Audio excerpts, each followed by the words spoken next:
Hi there, I'm Rob Phillips, and I work for the International Joint Commission, or IJC, as Water Quality and Ecosystem Advisor. I also have the privilege of being a Canadian liaison for the International St. Croix River Watershed Board, one of 4 watershed boards of the IJC, and in fact, the very first watershed board of the Commission. When Chief Hugh asked me to participate in this summit, he noted that there may be folks who didn't know much about the Commission and wondered if I could do a little IJC 101 intro.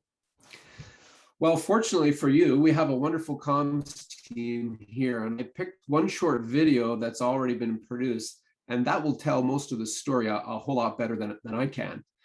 So in the upcoming short video, you'll find out more about the IJC, and also about our International Watersheds Initiative, or IWI, and how we work in collaboration and through our boards with many partners in caring for shared waters along the transboundary. For more than 100 years, the International Joint Commission has worked to reduce and avoid water-related conflicts between Canada and the United States. A key tool for that effort in the 21st century has been the International Watersheds Initiative. The International Watersheds Initiative, or IWI, came from a 1997 request from the 2 federal governments. The IJC was tasked to come up with an approach to help the countries meet their environmental responsibilities under the 1909 Boundary Waters Treaty. The IJC recommended a watershed approach to handling water issues along the international boundary. Essentially, this meant considering all aspects of water systems when making management decisions, from a focus on specific dams or pollution sources to looking at contamination, invasive species, climate change, and more. In 1998, the Canadian and U.S. governments formally agreed with this proposal, and during the next decade consulted with the IJC for the creation of boards in the following 4 watersheds: the St. Croix River, the Rainy River Lake of the Woods System, the Red River, and the Souris River. The intention is to bring together representatives from local communities, Indigenous peoples, industry, regulators, dam operators, and other stakeholders. The aim is to ensure that everyone has a seat at the table when discussing problems and potential solutions in their watersheds.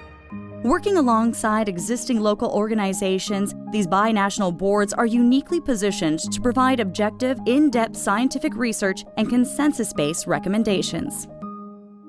Twice a year, IWI boards send project proposals to the IJC for work to support their mandates.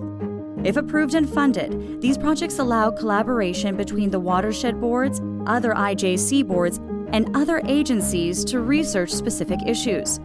Those have included fish passage in the St. Croix River, water quality issues in the Red River, and how water flows may impact everything from important plants to Indigenous communities along the Rainy River. The results of these studies help decision makers on both sides of the border make choices that reflect the binational nature of these water systems. Through the IWI, the IJC also has backed efforts to harmonize scientific data collected by Canadian and U.S. agencies and create computer models showing how nutrients make their way into these connected waterways.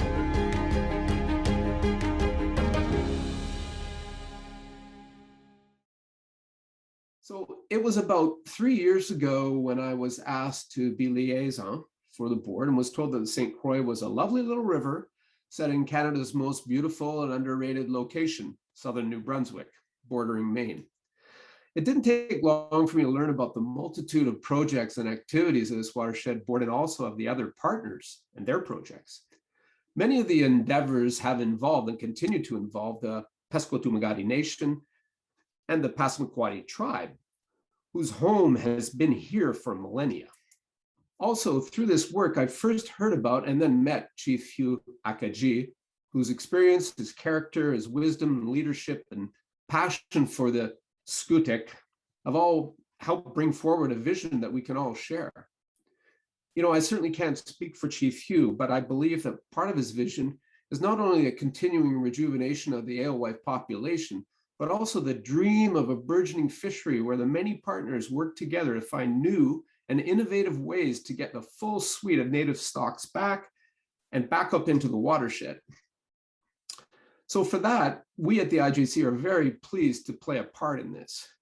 On a personal note, one of my mom's favorite songs from the musical South Pacific is Happy Talk. It has the lyrics, "You've got to have a dream if you're going to have a dream come true." Well, we're very happy that Chief Hugh has a dream for the river and for the people, and we will do our best to help make that dream come true. Thank you.